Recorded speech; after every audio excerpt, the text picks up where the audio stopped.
Hello, everyone. Welcome to a special edition of Get Out of Rap. I'm joined by some lovely, brave people from Ukraine. And hi, Iryna. And we'll just go around and introduce ourselves now. Thanks, everybody. Hello, my name is Iryna, Iryna Velchyko. I am an independent consultant in the direction of contact centers, and also I am a president of Ukrainian Contact Center Association International. And so we are here to speak about situation in Ukraine, about our work for our government, and for help for our people in a difficult situation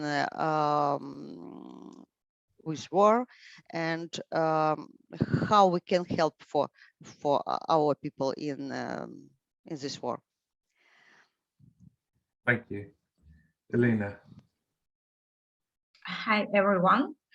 My name is Iryna Velchyko, and I am the head of the Kartli Outsourcing Call Center.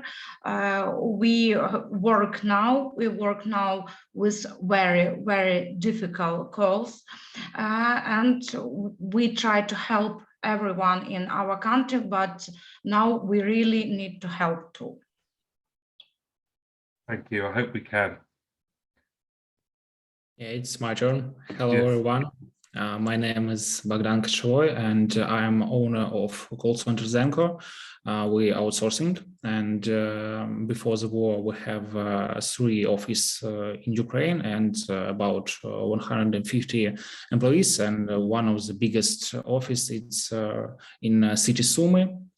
It's about 20 kilometers to a border to Russian Federation. So I have a lot of not great stories, but I have this. And today we want to discuss some topic in Ukraine and about work in this hard period. To meet you, Bogdan. Valeria, tell us something about you.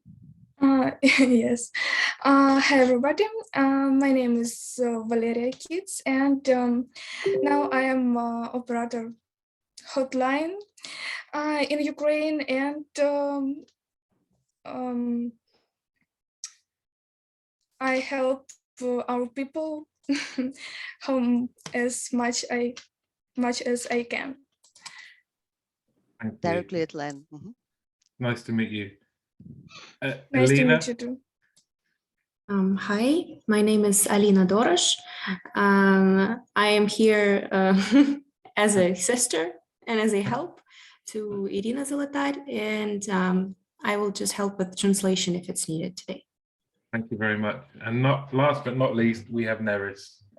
Hi everyone, my name's Neris. I'm an independent contact centre, consultant here in the UK, and just really keen to hear your story and help however we can.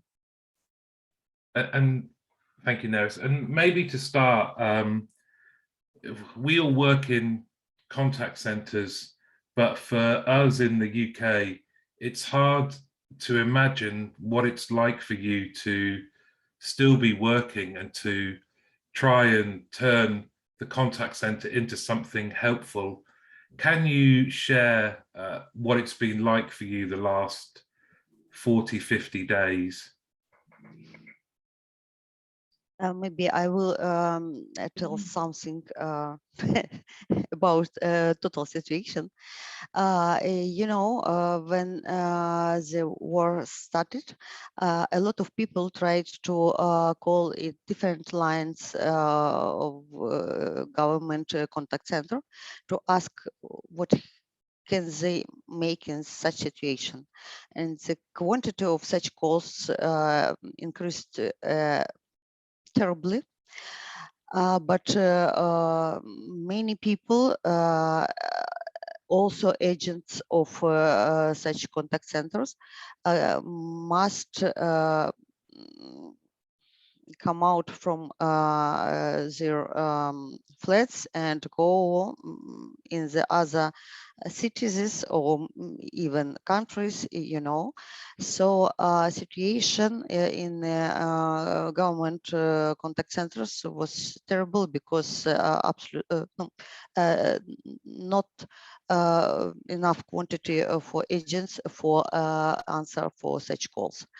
You can understand that real situation is we for normal work we need more than 1,000 people at line for normal waiting for answer.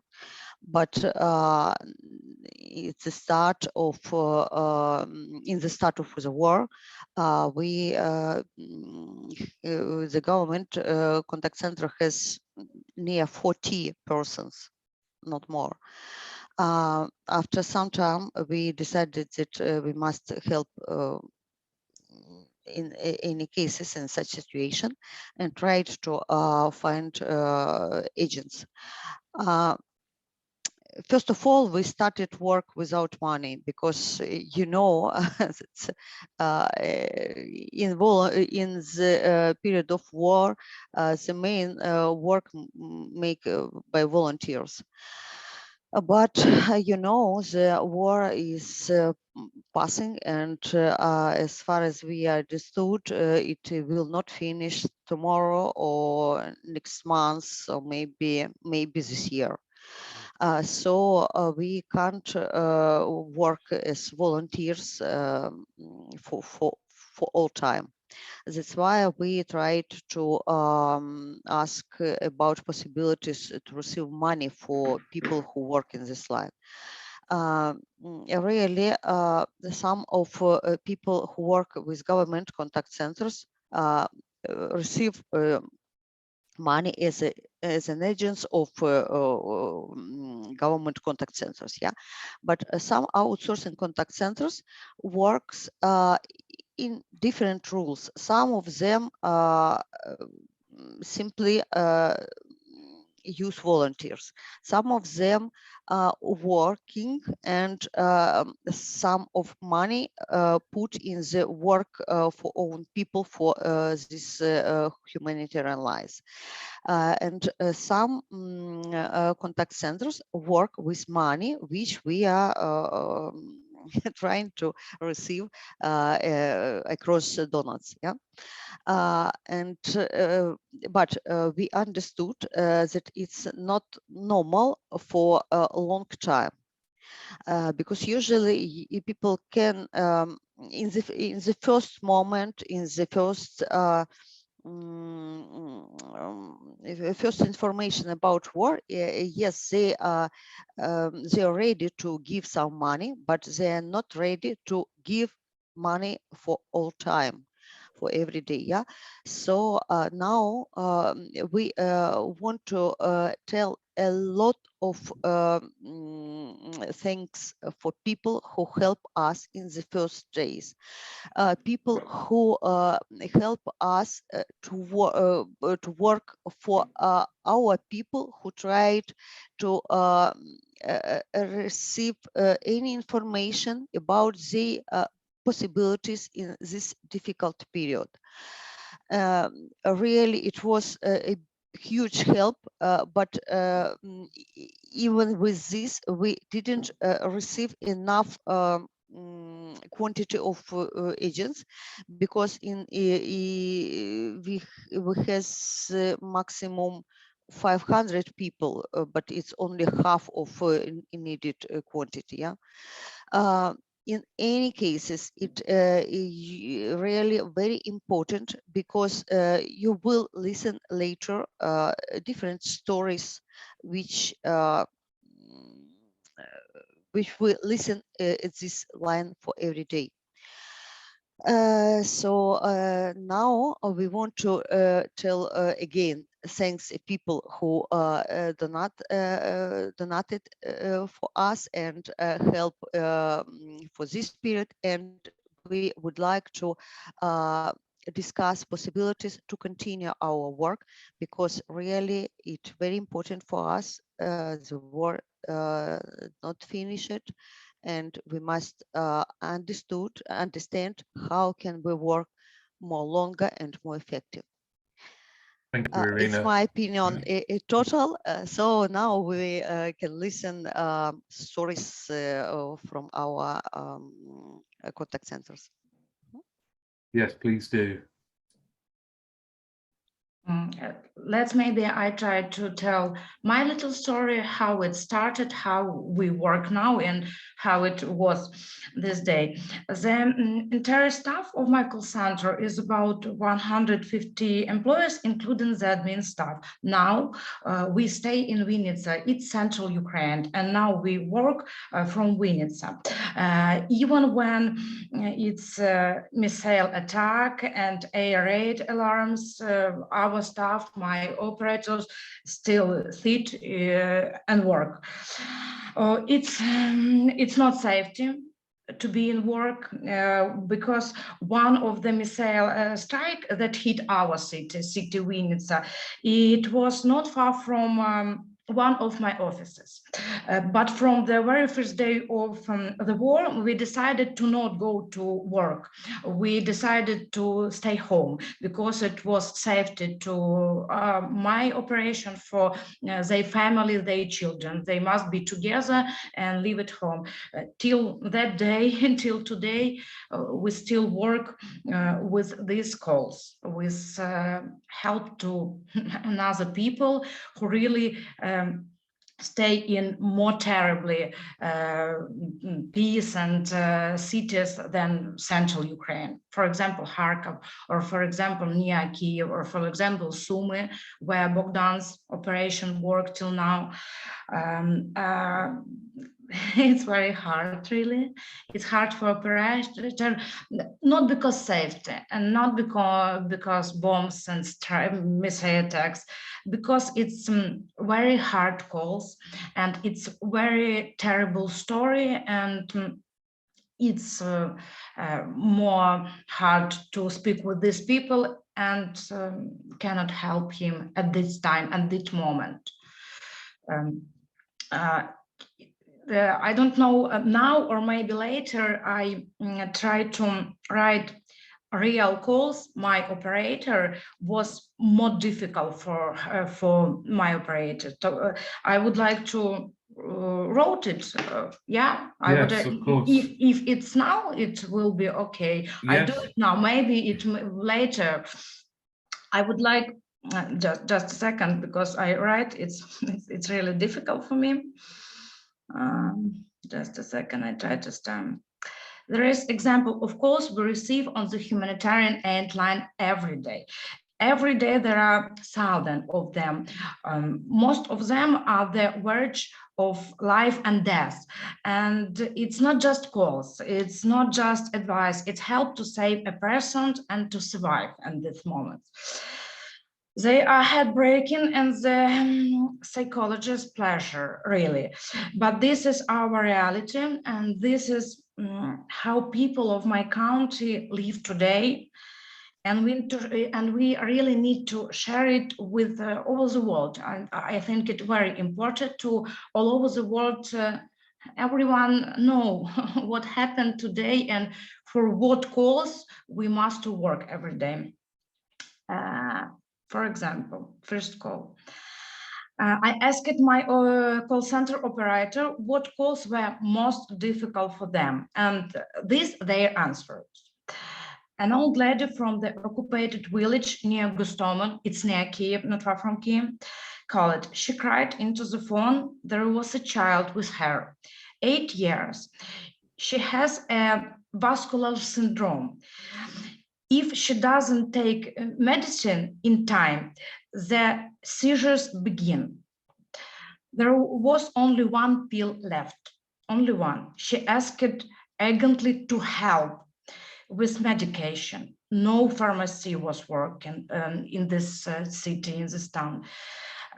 She was shelled. The town was occupied.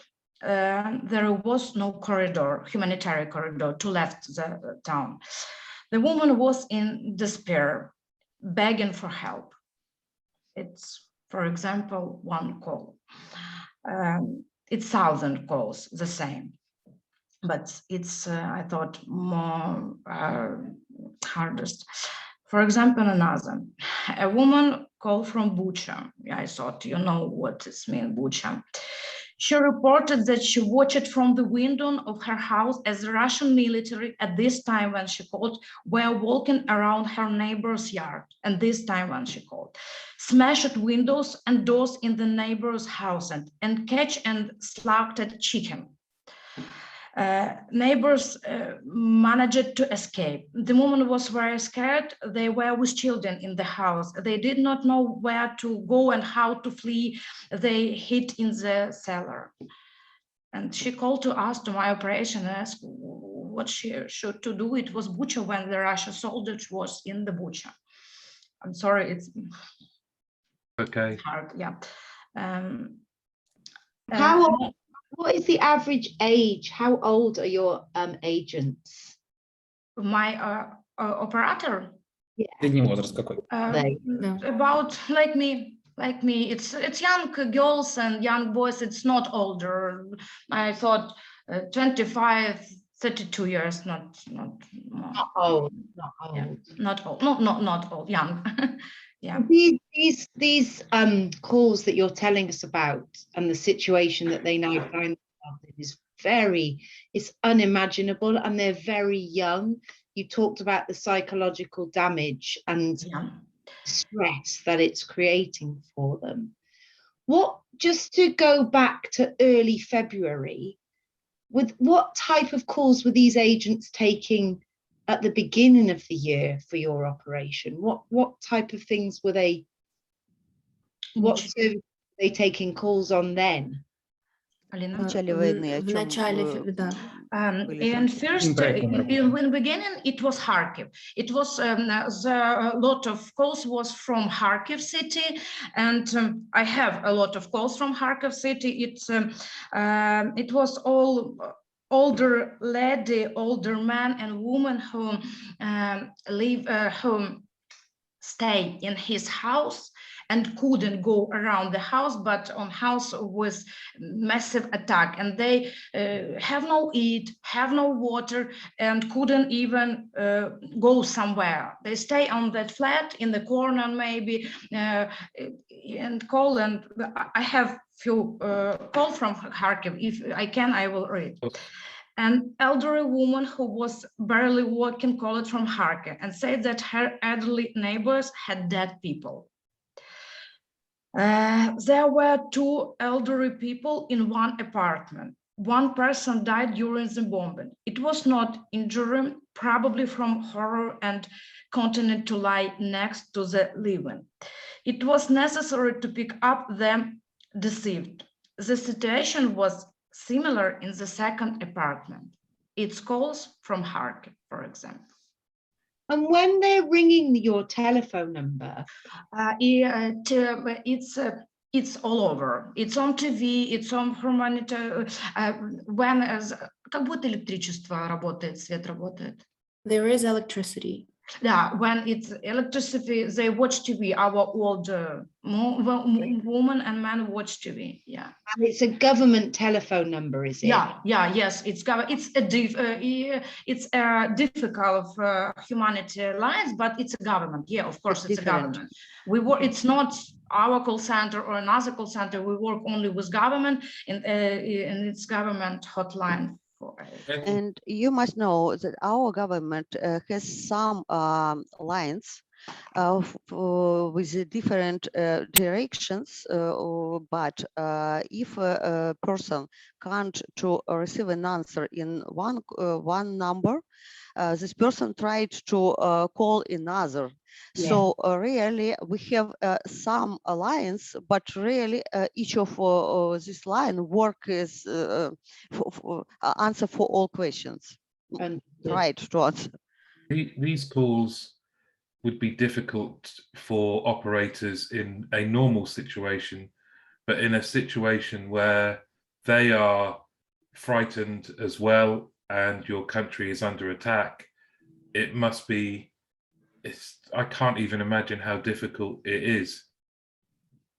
You can ask our operator. Valerie. Valerie, how is it for you? Sorry, I don't hear. Насколько тебе сложно обрабатывать такие сложные звонки? Как для тебя сидеть на линии?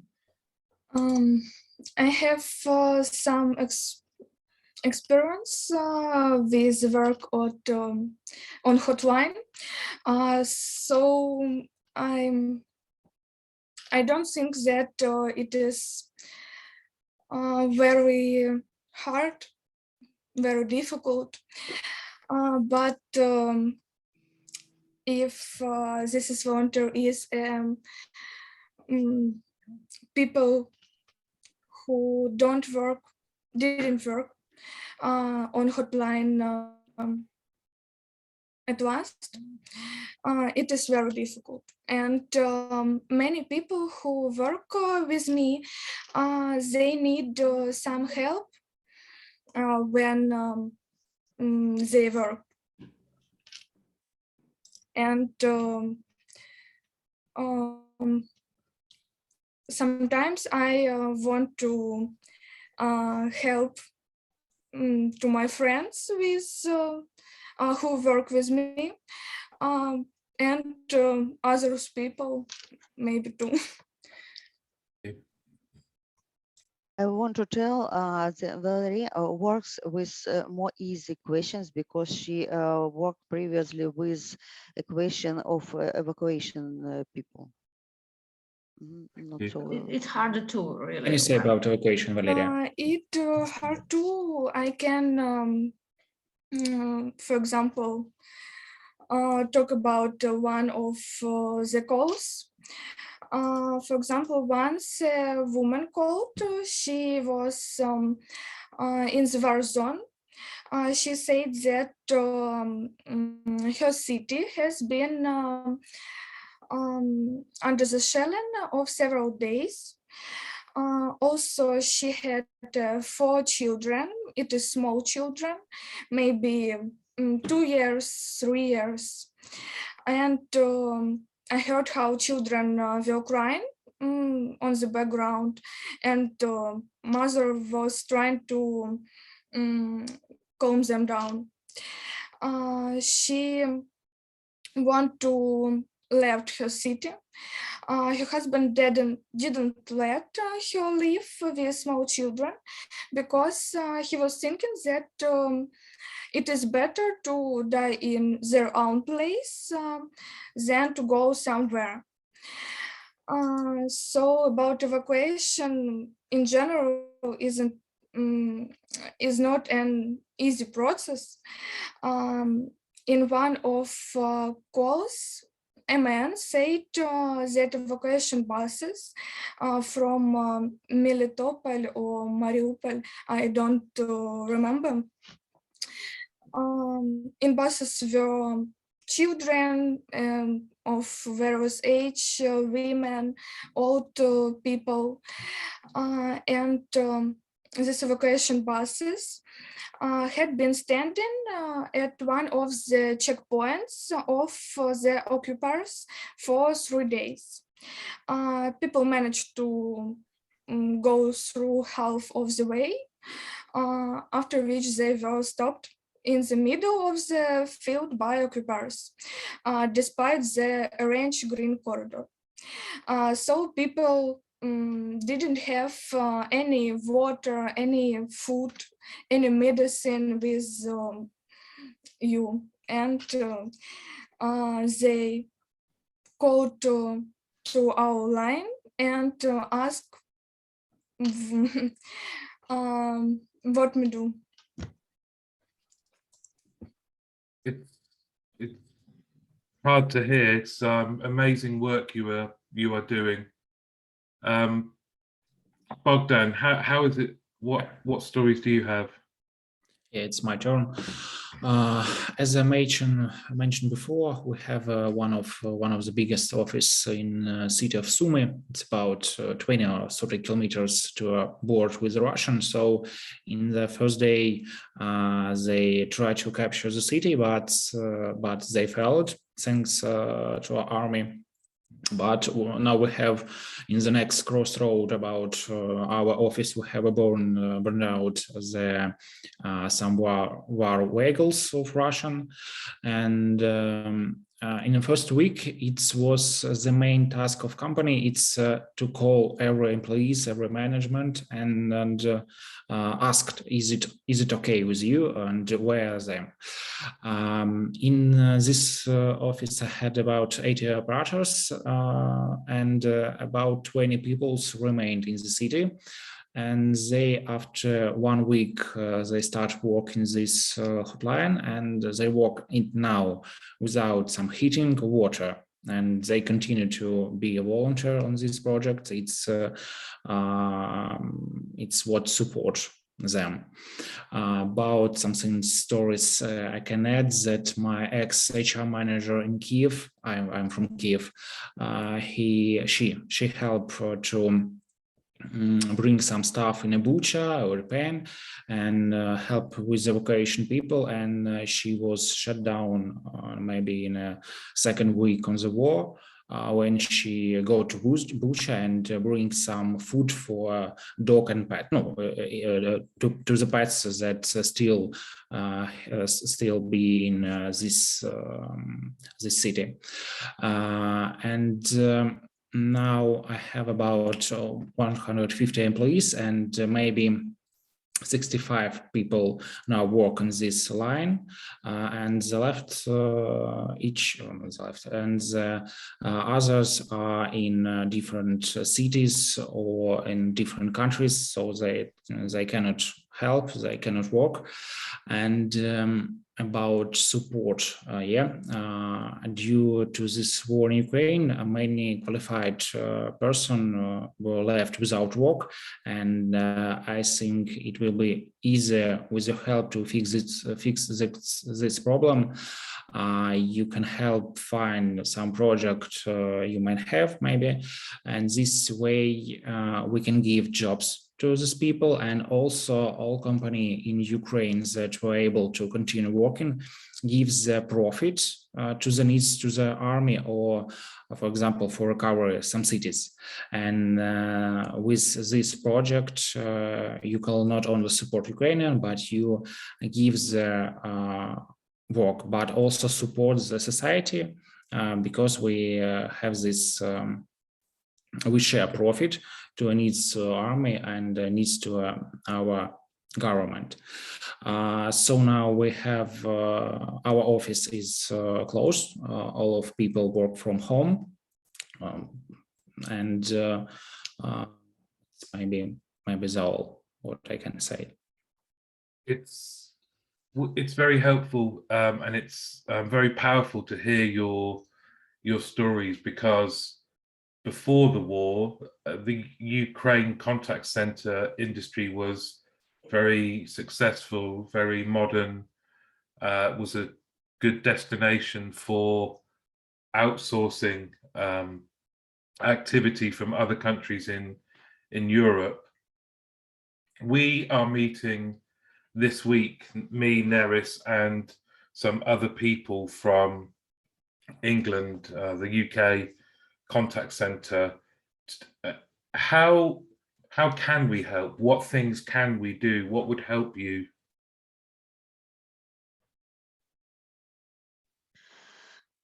We tried to discuss this question. Really, it's difficult because yes, the main quantity for us is economy, because if we will have a normal economy, we can have forces for continue our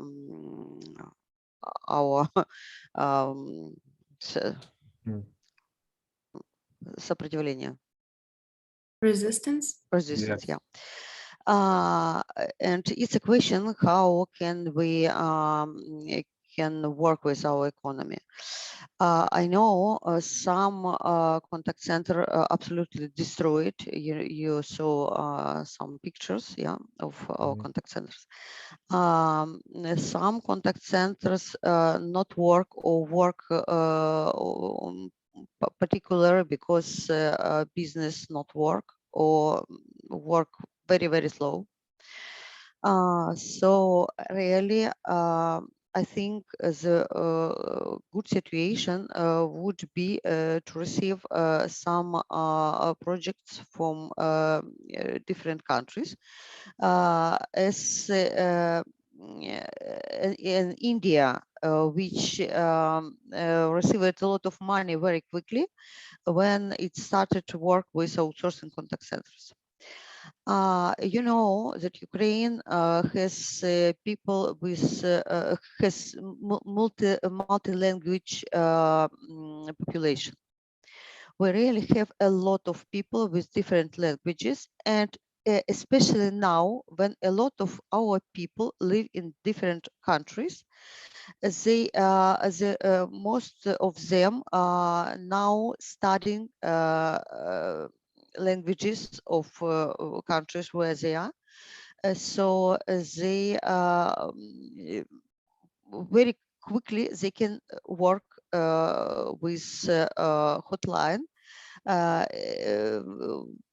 and with simply a hotline. I think that will be work not bad than Indian people or somebody from Asia, because I think our pronunciation more close for European than Asian, than the pronunciation of Asian people. And For you example, I know, have now 20 people with fluent English, but they have not project, so they just wait. mhm. And then you know that our people have many of our people have good education. So really we can work not only with simple projects. Only one point that simply project we can start quickly. But in any cases, we can work with any type of projects, and we have some big outsourcing contact centers which continue, which work with foreign projects and continue work now, continuing work. So we can discuss with them possibilities to work with new foreign projects and receiving some money for another contact centers which will work with Ukrainian projects, but without money from firm, temporary, yeah, maybe. So the main problem for us now to find a work. Everybody ask about it. Now, today we started the questionnaire for our contact centers because we want to know situation in our market. And till the end of this week, we will receive information who are working now, how they are working, and what can they do. That's great. How many people were ready to use for a new project and so on. So I think it will be good information for continue our conversation about possibilities of common work and possibilities for work with new projects and with projects with different languages. So we now speaking not only about English, many of us people knows Polish, Italian, French, German, and so on. Really, in Ukraine, we have more than 100 different nationalities. And I know before before starting this war, we had one contact center with 70 agents which work in Norway language. So yeah, sometimes we had projects in Hindi, of Arabic languages, and so on. I am not sure that foreign students are now in Ukraine, but really in normal life, we have a lot of people from other countries which live in Ukraine and also work in different projects. So really, we can realize many interesting foreign projects, but we need in orders.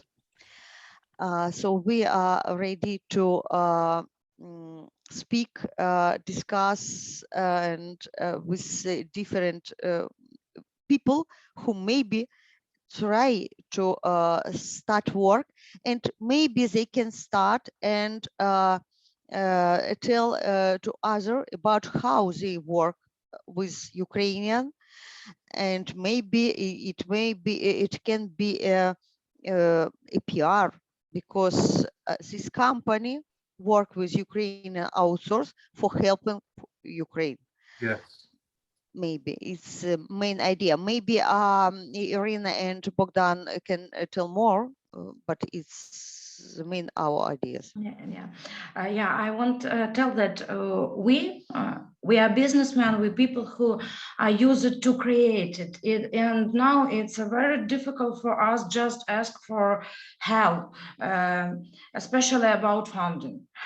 We want to work, and our people want to work, and we're ready to work, and we know how to provide a high level and high quality service. It was before the war, and now when it's war and we work, we still work, and we do the big things. We really know what it means high quality service now today. We have experience. It's tremendous experience. What we are ready to share, really ready to share. And we have staff. For example, we have staff which speak Germany, English, Italian. It was Arabic operation on my call center, for example. And now my foreign client still work, and I take money from him and donate this money for my Ukrainian operation, which work on a project which have no money. For example, we work with Kyiv internet operation, and now internet in Kyiv is free. They do not took money from people, and I don't took money from this internet operation. I couldn't do it. So my people work without money, like volunteers, and it's a lot of the same story, how we work now. My Canadian or USA project still work. I have money, but I give this money to another, because we couldn't do in a wrong way. So we believe me, Ukrainians do not need just charity. We need opportunity, really. And for this opportunity, we turn to you. It's true. If we have new project, we will be able to allocate the benefits from we receive from another staff, maybe another call center, maybe another humanitarian aid lines, for help each other to work, to live.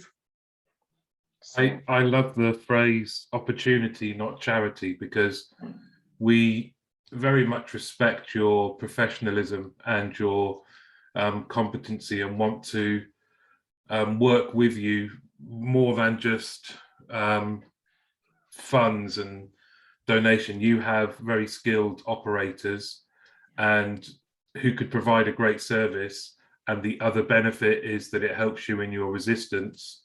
Then that is amazing. That would be amazing. We want to help publicize your operations. Thank you. I can add that after we win, we will have a great stress resistance. So launch some project, it will be more easier and more faster than we do before, because it's not so hard will be. Let's hope nothing will ever be this bad, will it? Yeah. For people doing the work. Neris, do you have any questions? No, I just think they're all really interesting points about the skill level of your resources, the professionalism, now how resilient they are. I think that's all really valid, and it's quite interesting, Iryna, that you talk about the fact that you've got resources outside of Ukraine as well. So how do we create sort of like a virtualized Ukrainian outsource model, whether the resources are in or outside of Ukraine, but it's that people are investing in. So I think, yeah, we that's something very tangible that we can take away to the community that we're talking to on Thursday, and think about what questions we come back to you and ask to get some more clarity on, the resources and their experience and the types of campaigns that would ideally suit you. Yeah, I think there's a lot to go at there, and it's very tangible and sustainable. So yeah, thank you for giving us that information. And I think you will receive much more information after our victory, which we will have some time for understanding what happened, how we work it, because now we haven't time for even understood what happened for last month, because I never thought that trying to live will need so much time. And now we have Iryna Iryna told me yesterday that we need only 15 minutes for open work of new contact center. Technically, it will be enough for us. It's true. It's really true. Yeah, we can do it like this. Okay, you need call center. What is structure? Okay, we do it. 15 minutes. Give us, please. Okay. Yeah. No problem. We have the group of people with different skills, technical providers, operators, management. So if somebody from government or the logistic company come to us and ask, we need a contact center. Okay, no problem. In Telegram, we make a new group, and in some minutes we decided who what can make and how need time for it. So really it's very quickly.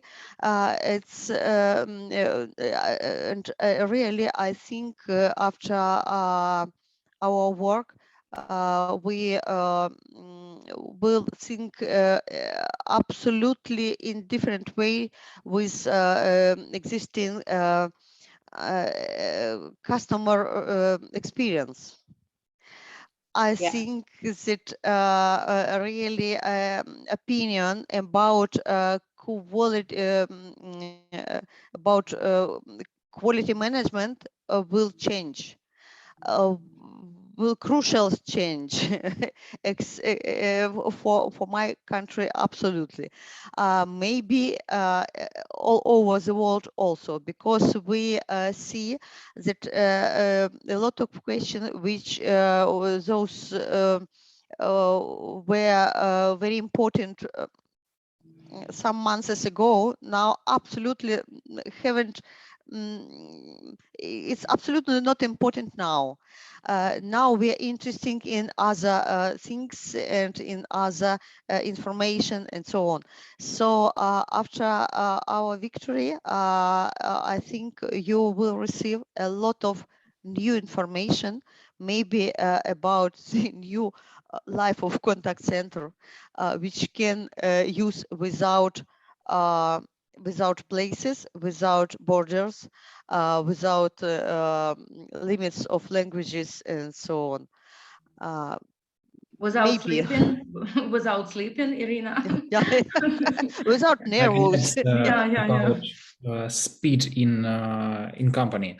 It's for example, before the war, if some operator will work, for example, 2 weeks without break, it will be not a great idea. But now I have some manager, they work 3 weeks without break, and it's okay for them because of situation.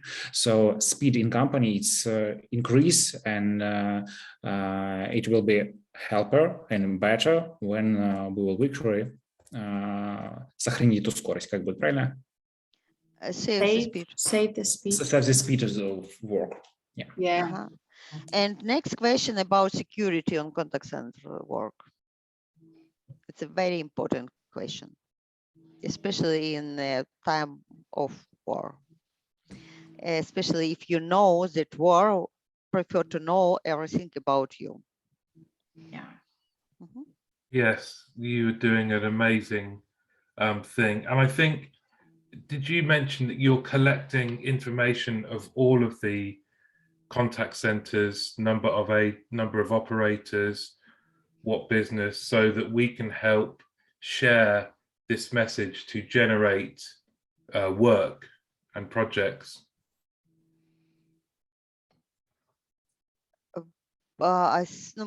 I think I will have much more big information in 1 week when we calculate all our information which we received from our contact centers. Well, we are meeting this week with people in the UK, and we can come back to this group, shall we say, after that to carry on trying to make this work for you. Is there anything else anyone would like to say? Yes, Maybe no. it will be excellent. Well, we're Pleasure. all praying for your victory, and our contact center industry wants to work with you in partnership. It's like you said, it's opportunity, not charity. And thank you for sharing everything with us. Thank you for coming on today, and we will speak again, and we will share emails to make sure that we have everyone's details. Neris, do you think there's anything I've missed? No, I think that's great. I think it would be really good if we could maintain this, the contact, and make sure that we've got, a continuing call, so that we're both able to sort of say, right, this is what we're doing, what do you need? Because I suspect it will change a little bit over time, over the coming months. So let's just make sure we keep in contact, I think is really vital. And thinking about you and the agents and the work that you're doing, it is unimaginable from where you were before the war to where you are now, and just praying for you. Thank you. Thank you. It's very Thank important you. for us, really. Hope much. everything will be good in the finish. Yeah, we will be Yes. winner. We You will will. be winner, yeah. You will. So continue our conversation, stay online, and hope we will meet next week in Yes. such quantity of people, and Yes. everybody will alive and will be active. Thank you. Thank you very much. Yes, thank Thank you. you. Stay safe. Yeah. Thanks. Take Bye care. bye. See you. Bye. See you. Bye-bye. Have a good day.